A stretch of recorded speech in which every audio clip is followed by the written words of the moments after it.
She didn't expect her entire life to change between clearing one table and wiping down the next. It was just another slow morning shift at the diner, a place where the coffee was cheap, the smiles were forced, and the world rarely cared who you were. But in a single moment, everything shifted. A man with more money than morality stepped through the door, carrying an ego large enough to fill the room. What happened next would leave every customer frozen in place. A billionaire, someone used to commanding boardrooms, not diners, unleashed a fury no one saw coming. And at the center of his storm stood a young black waitress who had done absolutely nothing wrong. No one understood why he targeted her. No one could predict how far he would go. And absolutely no one expected her reply, a single sentence that would silence an entire restaurant and expose something far bigger than a temper tantrum. Because this wasn't just about disrespect. It wasn't just about power. It was about a truth too many people pretend not to see. And before we dive deeper, tell me, where in the world are you watching this from? Before that morning, her life was simple, predictable in a way that made everything feel safe, even if it wasn't always easy. Avery had worked at Hillcrest Diner for almost 3 years, balancing early shifts with community college classes and the quiet hope that someday she'd build something beyond the cracked counters and buzzing neon signs.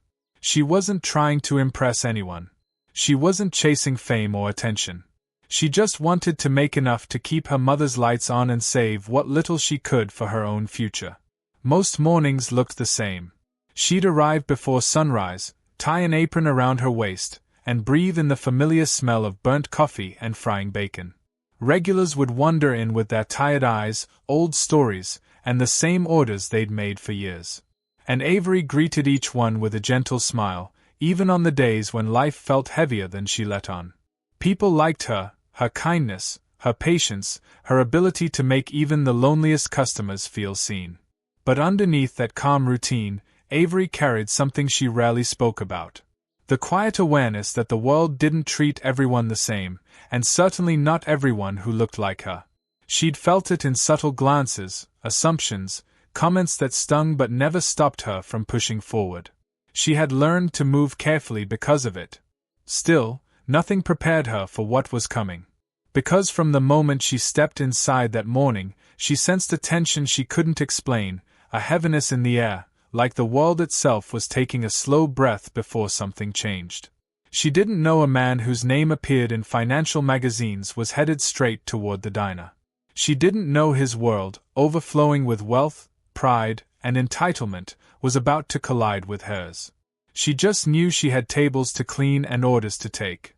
What she didn't know was that this shift would change everything.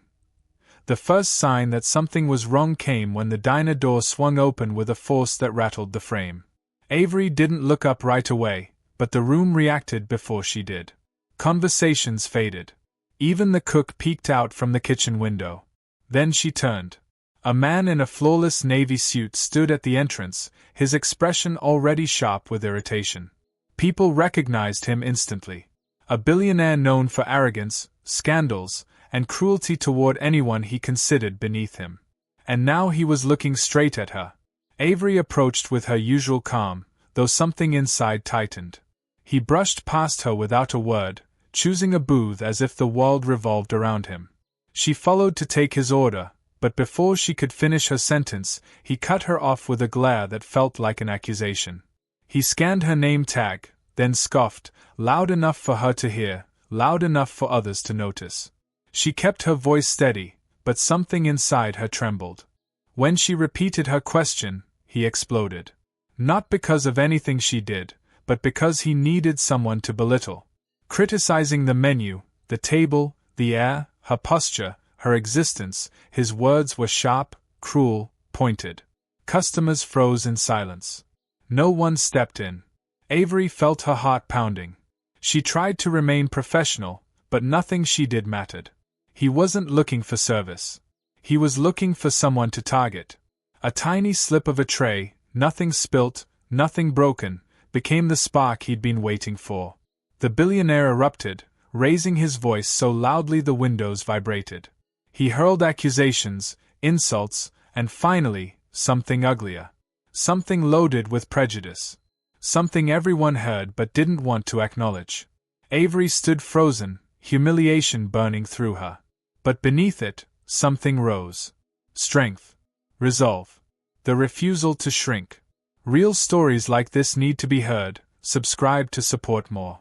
The billionaire stepped closer, invading her space, expecting her to crumble.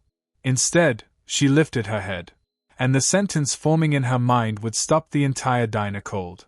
The diner felt painfully still. Avery could hear her heartbeat echo in the silence after his last hateful remark. His words weren't just insults, they were a declaration of who he believed she was. Customers stared, some at their plates, some at the floor, too afraid to acknowledge what they'd witnessed. But Avery had spent her life carrying moments like this, moments where she was expected to stay quiet, keep the peace, and swallow the hurt. Not this time. She straightened her back. He noticed immediately, offended by the simple act of her standing tall. He leaned closer, expecting fear. But instead, Avery lifted her chin. Her voice, when it came, was steady, calm. A truth spoken softly, yet powerful enough to shatter his arrogance. The billionaire blinked, stunned. He had expected tears, not dignity. Expected submission, not strength. Expected silence, not truth. The room reacted instantly, gasps, widened eyes, a sudden shift in the atmosphere. The power he clung to evaporated. His voice cracked when he tried to respond, but no words came. Her sentence, simple, undeniable, exposed him completely. And in that moment, everyone understood, the situation had changed. But what none of them knew was that the consequences were only just beginning. The diner remained frozen for a moment after Avery spoke. Her sentence hung in the air like a mirror reflecting everything he had done. Slowly, the room moved again. A woman at the counter placed a hand on her heart. A young man nodded. The cook stepped forward in silent solidarity. The billionaire stepped back, finally stripped of the power he believed was permanent. He straightened his jacket and tried to salvage his pride, but the truth had already hollowed him out. He shoved the diner door open and left, far less confidently than he'd entered. But for Avery, the moment didn't end with his exit. Adrenaline surged through her as customers approached, apologizing for their silence or offering quiet acknowledgement. Their reactions didn't erase the hurt, but they mattered. Her manager stepped forward, making it clear she wasn't alone and that the incident wouldn't be brushed aside. Hours later, the story spread, not for drama, but for truth. People saw what she endured, what so many endure daily.